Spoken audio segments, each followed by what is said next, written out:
Today offered another insight into the dysfunction at the heart of the Gillard government during its simmering leadership tensions. An Auditor General's report declared the flawed tender process for the overseas television service cast the government in a poor light and raised questions about its fairness. The tender panel twice recommended Sky TV for the job, only to see the government intervene and hand the contract to the ABC indefinitely. As Stephen Long reports, the process got wrapped up in Labor's power play.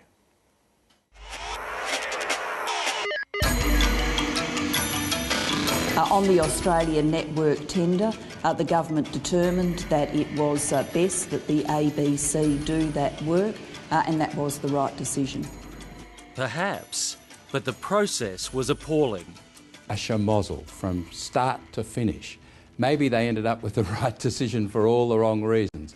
During the process, the goalposts were changed, different terms and conditions, different decision makers. The Auditor General's report has criticised the government's handling of the tender process and says it's raised at least concerns of perception when it comes to a conflict of interest. At stake, a $223 million contract to run Australia's overseas broadcasting service, a network at arm's length from government but considered vital to Australia's soft diplomacy. The bidders, the ABC and Sky News, jointly owned by the Nine Network, Seven and Murdoch's B-Sky B.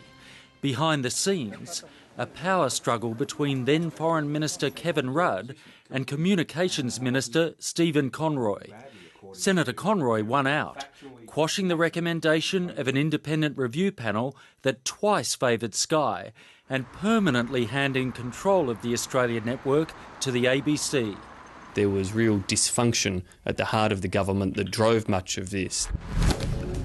The Auditor General Ian McPhee's conclusion is measured but damning.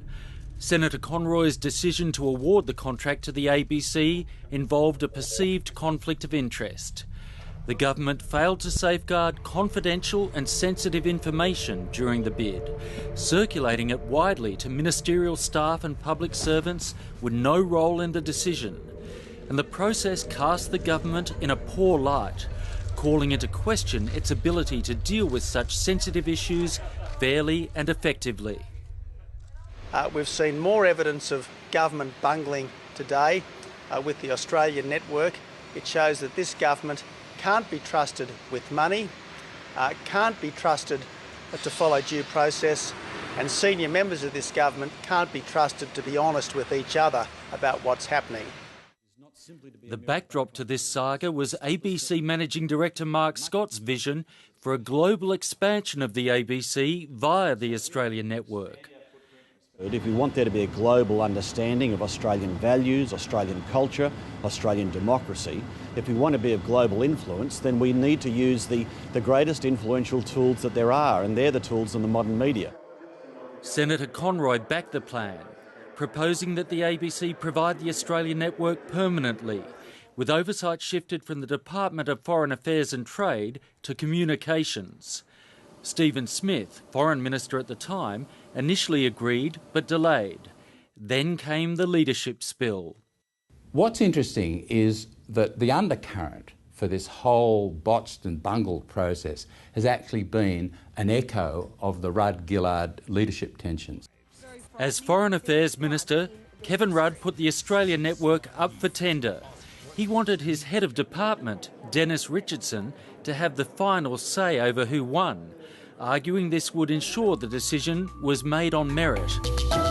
Kevin Rudd, at least according to this audit report, did go through proper processes. He did want to keep the politicians at arm's length. Media commentator David Salter argues that the motivations of Kevin Rudd and his department weren't all about due process. My information is that the important factor here was the relationship with China.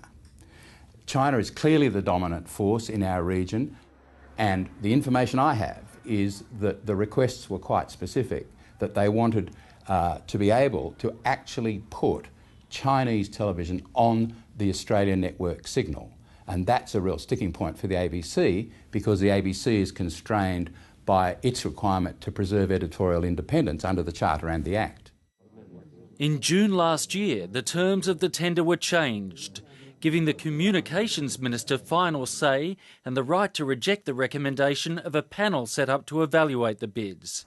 And that's just what Stephen Conroy did, using a series of leaks to the Australian newspaper as the rationale to abort the tender and hand control to the ABC. The Gillard government, Mr President, is extremely disappointed that the tender process was compromised by leaks. Though the Gillard government's own lack of controls led to them. It was clearly an incredibly lax arrangement in terms of tender information. The Auditor General issued no recommendations, just a plea that the government learn some lessons from this debacle. Stephen Long with that report.